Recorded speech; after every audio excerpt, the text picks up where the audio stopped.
Thank you for staying with us. Amazing performance there. So right now, of course, it's Thursday, and you know we'll definitely have to review a book today. And the book we're reviewing is Act Like a Student, Speak Like a Boss by Nelson Etah. And he's right here. Hi, sir. How are you doing this morning? I like the attire. You know, I mean, I had to represent. inspired you? I had to represent my village. Your I had to village. represent my community. Okay. I had to represent where I'm from. So now, we are in your community, Exactly. in your palace. You came home to my home. Thank you for having us. Yeah. I appreciate it. Okay, now let's talk about this book. Act Like a Student, Speak Like a Boss. So now, when I heard, I love the title. This is catchy, right? When you hear it, you're like, how do these two things correlate? Now, what's the acting like a student part, speaking like a boss part? So now tell me, where's the fine line, and why does students have to meet boss? I like the way you put it. It's important because, you know, as somebody who has been in the industry, the media, for 13 years now, I've met people who are informed. I've also met quacks in the system. And aside that, as somebody who is also being an educator, by that I mean I've been around the country holding conferences, seminars, trainings on different issues ranging from leadership, career development, personality development, communications as it were, which is my primary, and the likes. I came to discover that you can't be effective if you're somebody who is not learning. If you get to the position where you think you know it all, I don't care whether you just came out of Harvard. You still don't know everything, because after all, you are a specialist in just one thing. And you are encountering life that brings everything to you. So acting like a student is you putting yourself in the position where you keep on learning. You know, you keep opening up yourself to knowledge and information as the world evolves, as technology evolves, as civilization and development, you know, happens every day.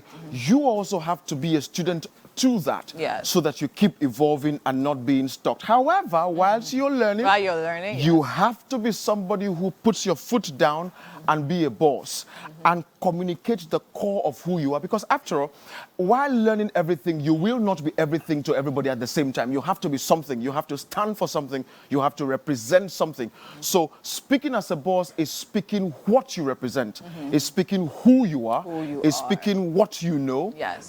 At your own level, at your own pace, but at the same time still learning. So that's where the marriage comes in from. So I'm learning, but I'm also developing. And delivering. Very important. So before this interview, we had a chart where we were talking about how, okay, you came to discover the communication part. You came to discover that the truth is when you know who you are. Also, as I was reading the book, I literally was reading about, okay, fine, discovering yourself, talking about genealogy, and I'm like, wait. I had to go back. I'm like, wait, what am I reading again? Do you understand? So you actually talk about knowing yourself, knowing who you are, how practicing what you're practicing has always been. So probably you have to trigger it in some way. Now, tell me, how does communicating, or rather what effect does knowing who you are affect, or how does it affect your communication? It affects in ways that you can't even imagine. When you meet somebody who has a low self-esteem, somebody who is not educated enough to the level where his or her intellectual prowess begins to come out, you can tell. True. So when you hit the nerves of the core of your person, when you string the chords of what makes you, man, you can't hide it. It just shows in how you dress. It shows in how you walk. It shows in how you talk. It shows in how you carry yourself. So becoming an effective communicator is developing the content of your person. Just keep growing on the inside.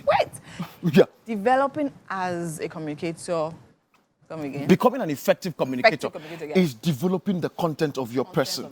Right? Content for social media. No. Just develop your intellectual bank, right? Polish your mentality, clean up your mindset. Just read enough to the point that you become you know, an encyclopedia of all things. When that happens to you, you begin to speak. When you speak, people would listen to you because you know what? Intelligence is coming out of you. There's insight, there's information, there's impact coming out from your person. Yeah. And so that's what I spend the whole time of this book talking about. So that you don't go about trying to sound like an Englishman. Yeah, that actually you know, takes me to the next question. So phonetics and accents. Exactly. No.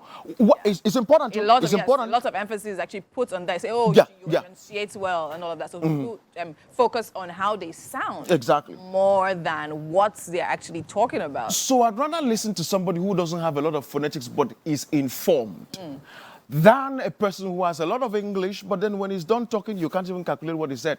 Okay. You know, because it made no sense. It was just English language flowing here and there. That's what I'm talking about. Okay, amazing. Okay, so now putting this book together, what was your purpose? What was your vision? My purpose was to help people come to the realization of themselves. Yeah. That what you do, like that gentleman there, you know, a chef, that's him communicating himself without even saying anything, right? So my purpose was to help people come to loving who you are and being at home with who you are and being bold enough to tell the world who you are the way you are, right?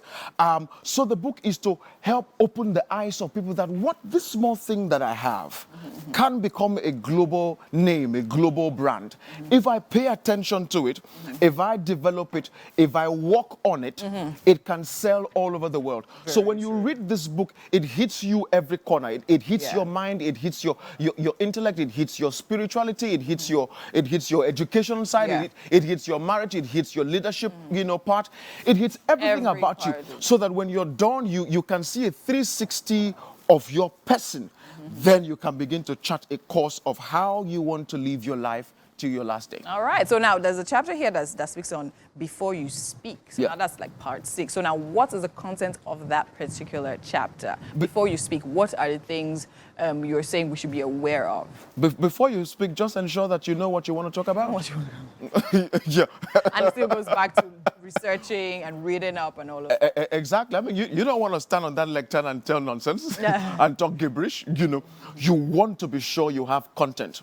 So, and again, I want to bring this in because some people think that it's until I stand on a lectern or I'm given an opportunity to address a conference, then, I have to go prepare so I can deliver. No. Just be a nice person in your bedroom, on the street, in your neighborhood, in your office. You know, be a prepared person. I don't like saying be a preparing person because when preparing for what? Just be prepared every time. Yeah. Because you never can tell a conversation of 5 minutes with somebody at the airport before you board on the plane could change your life. So whilst you're waiting for a lectern where you just had a conversation, I can give you 1,001 examples of myself, you know, when I just said that now, it happened to me just like that. And so this is really important. Before you say anything to anybody anywhere, even while checking a babe. Interest, very important. You need to have what you know, before you make that statement, yes. All right, amazing. Thank you so much. It definitely was fun. I mean, this few minutes literally felt like some days. I wish we could have all the hour, you know. Thank you so much, and I wish you all the best with this book. Communication is very important. It's a very key part of life, and I think you putting out time to do this is actually very inspiring. Thank you so much. Thank you. All right, and that's all for Book Chat today. We'll be going on a quick break, and when we come back, our chef is still here. We'll definitely be checking him out.